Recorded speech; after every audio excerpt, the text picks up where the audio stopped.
প্রিয় শিক্ষার্থীবৃন্দ, আশা করি তোমরা সবাই ভালো আছো। Iqbal Siddiqui school and college কর্তৃক আয়োজিত ভিডিও ক্লাসে তোমাদের সবাইকে জানাচ্ছি আন্তরিক শুভেচ্ছা। আমি মিথুন চন্দ্র মহন্ত, সহকারী শিক্ষক, Iqbal Siddiqui school and college. শিক্ষার্থীরা, আজকে আমরা নবম ও দশম শ্রেণীর উচ্চতর গণিত বইয়ের অধ্যায় 10 অর্থাৎ দ্বিপদী বিস্তৃতি অধ্যায়ের একটি গুরুত্বপূর্ণ গাণিতিক সমস্যা নিয়ে আলোচনা করব।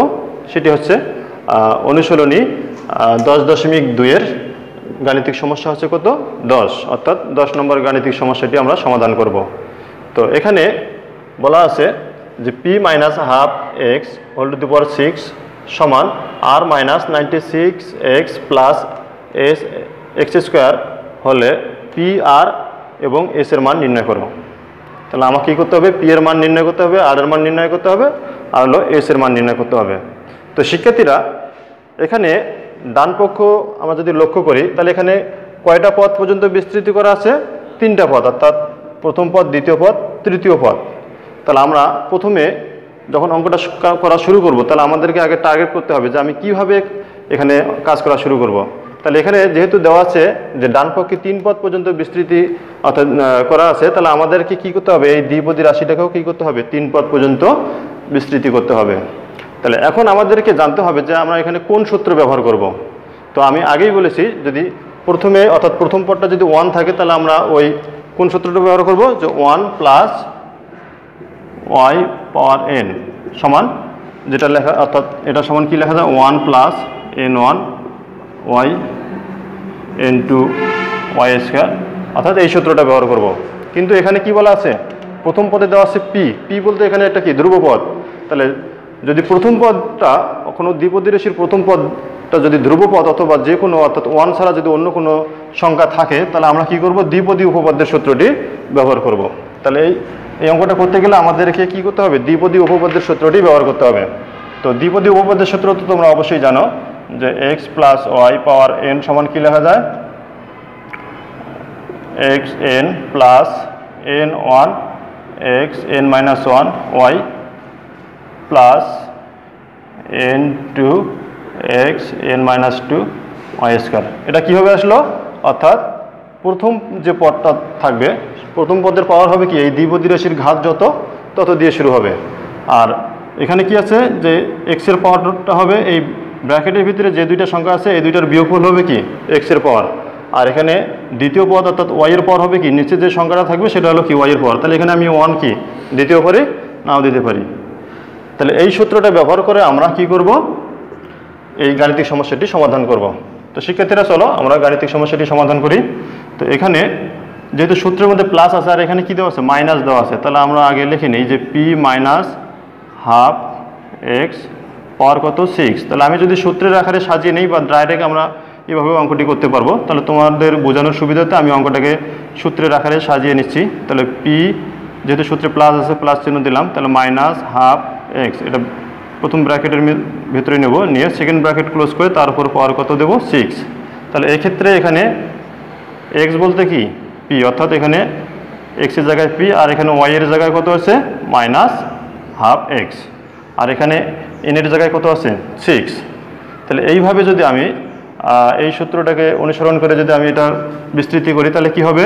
তাহলে যেহেতু প্রথমে এক্স এর উপর পাওয়ার কত দেওয়া আছে? এন দেওয়া আছে, তারপরে এক্স বলতে এখানে কি? পি, তার মানে পি এর উপর পাওয়ার কত হবে? 6 প্লাস তারপরে n1, তাহলে n1 বলতে কত? 6 1। আর প্রথম পদ এখানে যেহেতু পি, তাহলে প্রথম পদের পাওয়ার হবে এই ব্র্যাকেটের ভিতরে যে দুইটা সংখ্যা দেওয়া আছে সেই দুইটার বিয়োগফল। তাহলে 6 থেকে যদি আমি 1 বিয়োগ দিই তাহলে কত হবে? 5। তাহলে একবারে লিখলাম 5। আর এখানে দ্বিতীয় পদ কত আছে? মাইনাস হাফ এক্স, এর উপর পাওয়ার হবে নিচের সংখ্যা যেহেতু 1, তাহলে এখানে 1 দেওয়ার প্রয়োজন নেই। আচ্ছা, তারপরে কত হবে? 6 2। এখানে প্রথম পদ পি, তাহলে পি এর পাওয়ার কী হবে? এই দুইটার বিয়োগফল। তাহলে 6 থেকে আমি যদি 2 বিয়োগ দিই তাহলে কত হবে? 4। আর দ্বিতীয় পদ হচ্ছে কত? মাইনাস হাফ এক্স, এর উপর পাওয়ার হবে কত? নিচে 2 আছে, তাহলে 2। তাহলে আমরা 3 পদ পর্যন্ত আমাদেরকে লক্ষ্য করতে হবে যে 3 পদ পর্যন্ত বিস্তৃতি করতে হবে, যেহেতু এখানে 3টা পদ দেওয়া আছে। আচ্ছা, এখন আমরা কি করব? লিখব যে শর্ত মতে এটা সমান কি? এটা। আচ্ছা, তার আগে আর একটু কাজ করে নিই। এখানে আমরা ভাঙানোর কাজটা শেষ করে নিই, শর্ত মতে পরে লিখব। আচ্ছা, এখানে যদি আমি ভেঙে দেই তাহলে কি হবে, পি টু দি পাওয়ার 6, ঠিক আছে। আর এখানে আমরা চিহ্নটা আগে গুণ করে নেব, প্লাসে মাইনাসে কি হয় মাইনাস, 6 1-এর মান কত 6, তাহলে পির উপর পাওয়ার 5 2x, অর্থাৎ এটাকে ভেঙে লিখলে আমরা এটা পাই। আচ্ছা, এখানে মাইনাসের উপর পাওয়ার জোড় সংখ্যা বলতে কি মাইনাসটা কি হয়ে যাবে প্লাস হয়ে যাবে, অর্থাৎ মাইনাসের উপর পাওয়ার জোড় সংখ্যা থাকলে মাইনাস কি হয়ে যায় প্লাস হয়ে যায়, আর মাইনাসের উপর যদি পাওয়ার বেজোড় সংখ্যা থাকে তাহলে মাইনাস কি মাইনাসই থেকে যায়। তাহলে এখানে যেহেতু মাইনাসের উপর পাওয়ার জোড় সংখ্যা এই জন্য মাইনাসটা কি হয়ে গেছে প্লাস, তার মানে এখানে প্লাস চিহ্ন দিতে হবে। আর আমি যদি 6 2কে ভেঙে লিখি তাহলে নিচে যেহেতু 2 আছে তাহলে উপরে উৎপাদক কয়টা হবে 2টা, তাহলে 6 5 আর নিচে কি হবে 2 1, এখানে পি টু দি পাওয়ার 4, আর এখানে আমি যদি এটা ভেঙে লিখি তাহলে এখানে x স্কোয়ার আর 2 দুগুণ কত হয় 4, তাহলে এখানে পির ওপর পাওয়ার 6, এখানে যদি আমি কেটে লিখি 3, তার মানে এখানে 3 পি পাওয়ার 5x, এখানে যদি আমি কেটে লিখি তাহলে কত হবে 3, তাহলে কত হচ্ছে 15 P two the power 4 x square, নিচে কত হচ্ছে 4। তাহলে শিক্ষার্থীরা আমরা এই পর্যন্ত মানটা পেয়ে গেলাম, অর্থাৎ এই পি মাইনাস হাফ এক্স পাওয়ার 6-এর বিস্তৃতি হচ্ছে এটা। এখন আমরা কি করব, শর্ত মতো এটা সমান এটা লিখব। তাহলে আমি উপরে লিখব যেহেতু এখানে জায়গা কম, তাহলে শর্ত মতে লিখব যে শর্ত মতে এখানে কি আছে P two the power 6 minus 3p power 5x plus কি আছে 15 পির উপর পাওয়ার 4, নিচে হচ্ছে 4x স্কোয়ার, তারপরে সমান চিহ্ন দেব, দিয়ে আমরা ডান পক্ষটা লিখব। আর মাইনাস কত দেওয়া আছে minus 96x plus x square. এখন আমাদেরকে কি করতে হবে, উভয় পক্ষ হতে সহগ সমীকৃত করতে হবে। অর্থাৎ এখানে আমরা সহগ সমীকৃত করব বলতে এরকম যে এখানে ধ্রুবপদ আছে পি টু দি পাওয়ার 6, আর এখানে ধ্রুবপদ কত আর, এখানে x এর চলক আছে মাইনাস 3 পি পাওয়ার 5, আর এখানে x এর চলক আছে কত মাইনাস 96, অর্থাৎ উভয় পক্ষ হতে আমরা ধ্রুবপদ x ও x স্কোয়ারের সহগ সমীকৃত করব। সহগ সমীকৃত করার কথাটার অর্থ হলো এরকম, এ পাশে ধ্রুবপদ অর্থাৎ বাম পাশে ধ্রুবপদ সমান ডান পাশে ধ্রুবপদ লিখব। তারপরে x এর সহগ সমীকৃত করার কথাটা অর্থ হলো যে বাম পাশে যেটা x এর সহগ থাকবে এটা সমান ডান পাশের x এর সহগ লিখব। অর্থাৎ এটা এইভাবে আমরা লিখে নেব যে উভয় পক্ষ হতে আমরা কি লিখব, ধ্রুবপদ x ও x স্কোয়ারের সহগ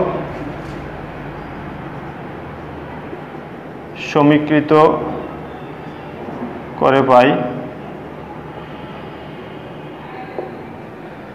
তাহলে উভয় পক্ষ হতে যদি আমরা সহগগুলো সমীকৃত করি তাহলে কি হবে, তাহলে প্রথমে যেহেতু ধ্রুবপদ আছে তাহলে এখানে ধ্রুবপদ কত পি টু দি পাওয়ার 6, আর এখানে ধ্রুবপদ কত আর, এটা 1 নং সমীকরণ দিলাম। তারপর হলো x এর সহগ, তাহলে এখানে x এর সহগ কত আছে, যেহেতু মাইনাস আছে তাহলে মাইনাস সহ আমাদেরকে লিখতে হবে, তাহলে মাইনাস 3p পাওয়ার 5, আর এর পাশে x এর সহগ হলো কত মাইনাস 96, তাহলে মাইনাস মাইনাস কাটা যায়, তাহলে এখানে আমরা কি করব 3p পাওয়ার 5 আর এখানে কত আছে 96, এটা হলো 2 নং সমীকরণ। আর x স্কোয়ারের সহগ কি দেওয়া আছে, এখানে x স্কোয়ারের সহগ দেওয়া আছে 15 পি টু দি পাওয়ার 4, নিচে 4 সমান এ পাশে x স্কোয়ারের সহগ আছে কত s, এটা হলো 3 নং সমীকরণ। এখন আমরা কি করব, এই 2 নং হতে পি এর মান বের করব। তাহলে আমি লিখব যে 2 নং হতে পাই,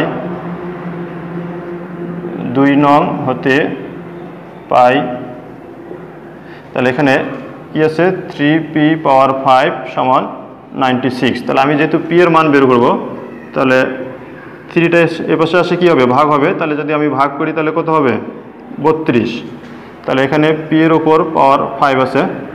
আচ্ছা, তাহলে আমরা এখানে কি করব, তাহলে মনে মনে ভাবতে হবে যে কত এমন একটা সংখ্যা নেব যার উপর পাওয়ার 5 দিলে কি হবে 32 হবে। তাহলে আমি 2 এর উপর যদি পাওয়ার 5 দিই তাহলে কি হবে 32, এখানে যেহেতু 5 আছে পাওয়ার এই জন্য আমাকে ভাবতে হবে যে এমন একটা সংখ্যা কল্পনা করতে হবে যার উপর পাওয়ার 5 দিলে কি হয়, উপরের যে 32 আছে এটা হয়। তাহলে এখানে 2 এর উপর পাওয়ার 5 দিলে কত হবে, 32।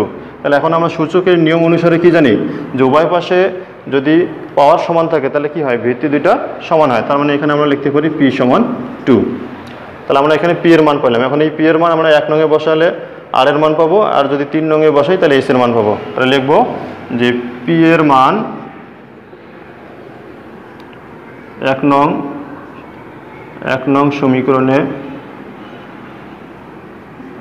সমীকরণে বসিয়ে পাই।